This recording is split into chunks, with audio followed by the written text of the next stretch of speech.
going to do a mindfulness exercise, and it's going to involve these bells. Now, sometimes when I bring these bells out, this is where people go, all right, this seems a little mystical for me. I don't know if I signed up for this. And I know it could seem that way, but I assure you there's nothing special, at least about these bells. You could pick these up on Amazon for about $15.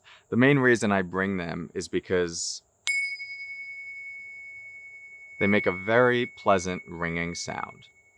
And the exercise I want us to do is a mindful listening exercise where I'm going to ring these bells, and all you need to do is listen to the sound with full presence, full focus, all the way until it dissolves into silence. So don't worry about doing anything special right now.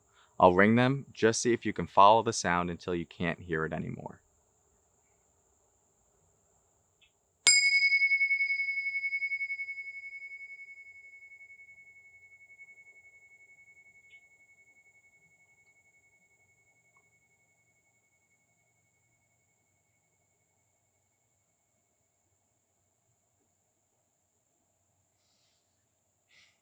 Okay, great job. So we're going to do this again, but this time I'm going to ring the bells 3 times, and the invitation will be to close your eyes.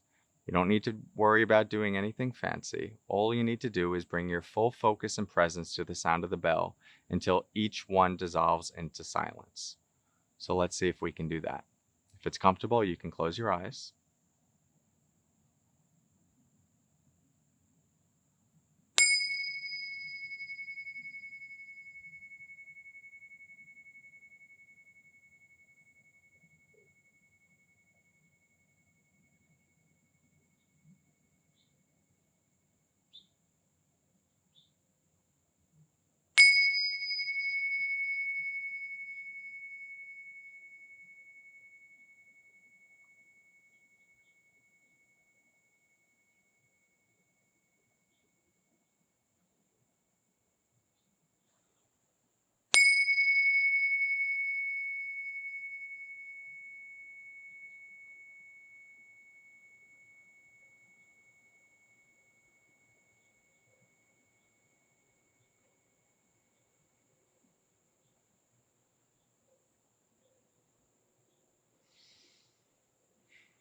When you're ready, you can open your eyes again.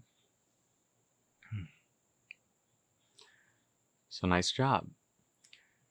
Just take a moment to notice anything that you're experiencing right now. Sometimes when we attune our attention to the bell in this way, we become a little bit more aware of what's happening internally and externally.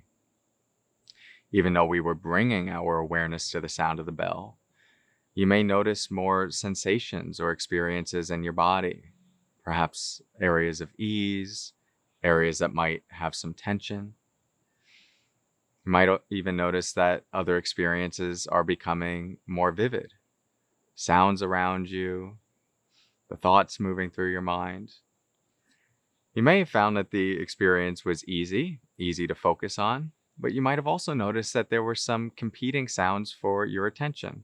Sounds of birds around you or anything in your own space. And this is just a great example of what it's like to focus in real life. We make the intention to focus on something, but there are all these things that can pull our attention away. So we got to practice that a bit. This simple exercise is not meant to be an enlightening experience, so don't worry if nothing radical happened. But you might notice that there are some subtle shifts that occur in both your mind and your body. Sometimes this quality of paying attention deepens our awareness internally and externally. So maybe you're more attuned to what's happening in your body, or you're more aware of thoughts moving on in your mind, or sounds that are around you. Sometimes it brings things more into focus. And so maybe your breath feels more vivid in your body.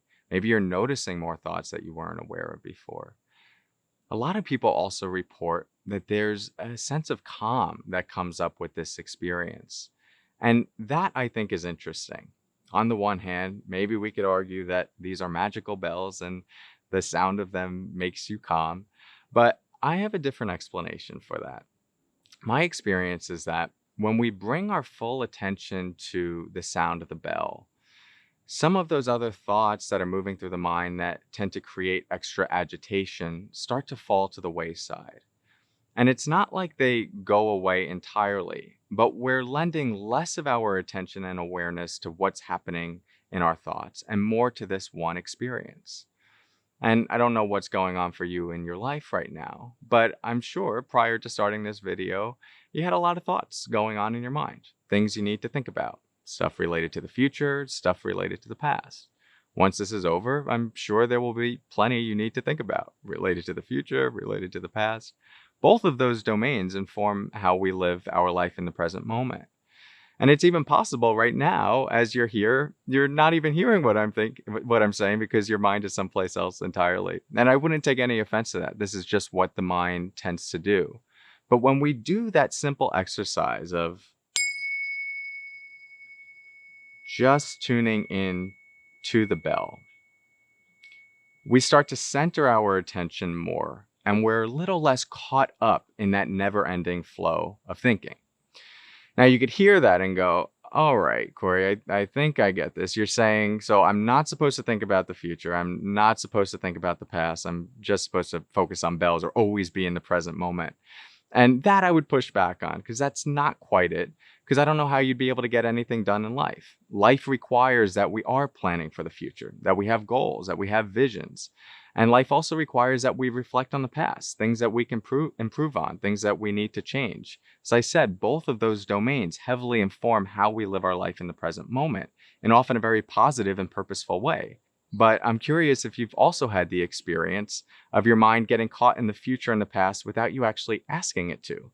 And it's not always serving you in a positive way, but perhaps it's causing extra stress, extra agitation, extra frustration, extra sadness.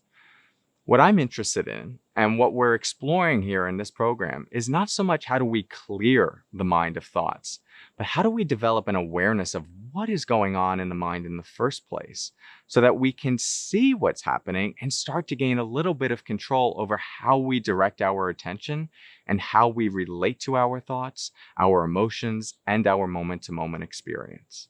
So we'll continue to explore this in upcoming sections.